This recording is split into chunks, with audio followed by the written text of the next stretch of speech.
সময়ের সবচেয়ে আলোচিত একটি নাম ডক্টর আফিয়া সিদ্দিকী। তার গল্পটি হলো অন্যায় ও অবিচারের একটি বীভৎস গল্প। আজ আমরা জানব ডক্টর আফিয়া সিদ্দিকীর পরিচয় ও জীবনী সম্পর্কে, কেন তিনি ৮৬ বছরের সাজাপ্রাপ্ত হয়ে কারাগারে বন্দী রয়েছেন।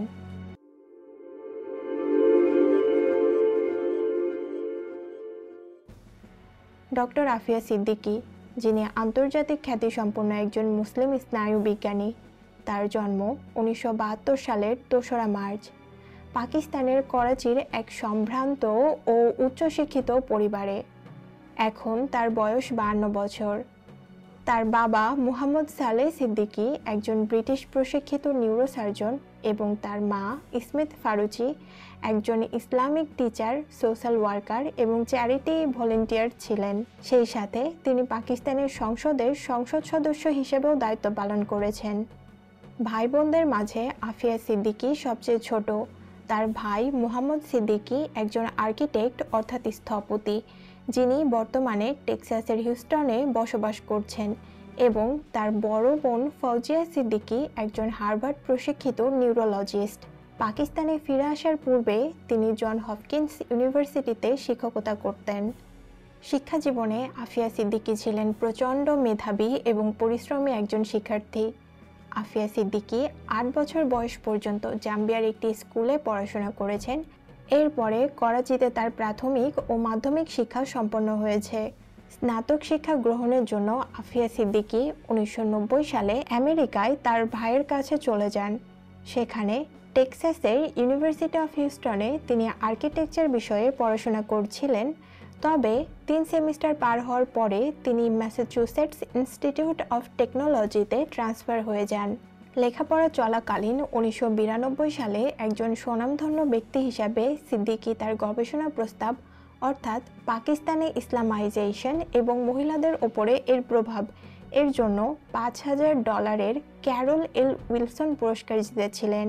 তিনি এমআইটিতে জীববিজ্ঞান, নৃতত্ত্ব এবং প্রত্নতত্ত্বে প্রাথমিকভাবে ট্রিপল মেজর থাকাকালীন ১৯৯৫ সালে জীববিজ্ঞানে বিএস সহ স্নাতক হন। তিনি ব্র্যান্ডিস ইউনিভার্সিটিতে কগনিটিভ নিউরোসায়েন্স নিয়ে পড়াশোনা করেছেন এবং লার্নিং থ্রু ইমিটেশন অর্থাৎ অনুকরণের মাধ্যমে শেখার ওপরে তার গবেষণা সম্পন্ন করার মাধ্যমে ২০০১ সালে পিএইচডি ডিগ্রি লাভ করেন। বিবাহিত জীবনে আফিয়া সিদ্দিকী ১৯৯৫ সালে পাকিস্তানি অ্যানেস্থেসিওলজিস্ট আমজাদ মোহাম্মদ খানের সাথে পারিবারিকভাবে বিবাহ বন্ধনে আবদ্ধ হন। দুঃখজনকভাবে ২০০২ সালে তাদের বিবাহ বিচ্ছেদ হয়ে যায় এবং তাদের ৩ ছেলে মেয়ের মাঝে সব বড় আহমেদ সিদ্দিকী, এরপরে মারিয়াম বিনতে মুহাম্মদ এবং সব ছোট সুলাইমান সিদ্দিকী। আফিয়া সিদ্দিকী প্রচণ্ড মেধাবী হওয়ার পাশাপাশি অত্যন্ত ধার্মিক এবং প্র্যাকটিসিং মুসলিম ছিলেন। তার গ্রেফতারের কারণ জানার পূর্বে আমাদের অন্য একটি দৃশ্যপট সম্পর্কে ধারণা থাকা প্রয়োজন, আর সেটি হলো আমেরিকায় ইসলামোফোবিয়া। ২০০১ সালের 9/11 ঘটনার পর থেকে আমেরিকায় ইসলামোফোবিয়া ব্যাপক আকার ধারণ করে। সে সময় অনেক নির্দোষ মুসলিমদের সাথে অন্যায় করা হয়, তাদেরকে জেলে বন্দী করা হয়। তৎকালীন প্রেসিডেন্ট জর্জ বুশ সিআইএ এর সাথে একটা গোপন চুক্তি স্বাক্ষর করেন, যেখানে সন্ত্রাসী কর্মকাণ্ডে যুক্ত থাকা সন্দেহভাজন গোষ্ঠীগুলোকে কঠোর নজরদারিতে রাখা এবং প্রয়োজনে তাদেরকে তুলে নিয়ে যাওয়া বা অপহরণ করারও অনুমতি দেওয়া হয়েছিল।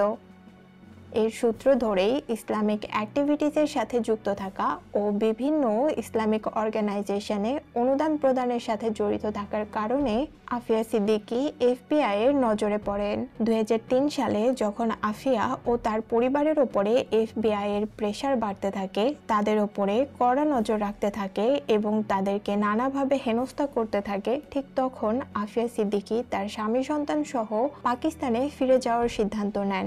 পাকিস্তানে পৌঁছার পরে করাচি থেকে ইসলামাবাদের যাত্রাপথে আফিয়াকে তার ৩ সন্তান সহ গ্রেফতার অর্থাৎ কিডন্যাপ করা হয় এবং তার ৬ মাস বয়সী সবচেয়ে ছোট ছেলে সুলাইমানকে নির্মমভাবে হত্যা করা হয়। এরপরে আফিয়াকে ভুতুড়ে বন্দী হিসেবে নিয়ে যাওয়া হয় পাকিস্তান থেকে আফগানিস্তানের বাগরাম এয়ারবেস অর্থাৎ বাগরাম বিমান ঘাঁটিতে, যা ছিল তৎকালীন মার্কিন সেনাবাহিনীদের সামরিক ঘাঁটি। এটাকে ঘোস্ট প্রিজনও বলা হয়, কারণ এখানে বন্দি করে রাখা কয়েদিদের খোঁজ বাহিরের দুনিয়ায় প্রকাশ পায় না। সেখানে ডক্টর আফিয়া সিদ্দিকীকে 650 নম্বর কয়েদি হিসেবে দীর্ঘ 5 বছর বন্দি করে রাখা হয়েছিল এবং তার উপরে চালানো হয়েছিল শারীরিক ও মানসিক নির্যাতন।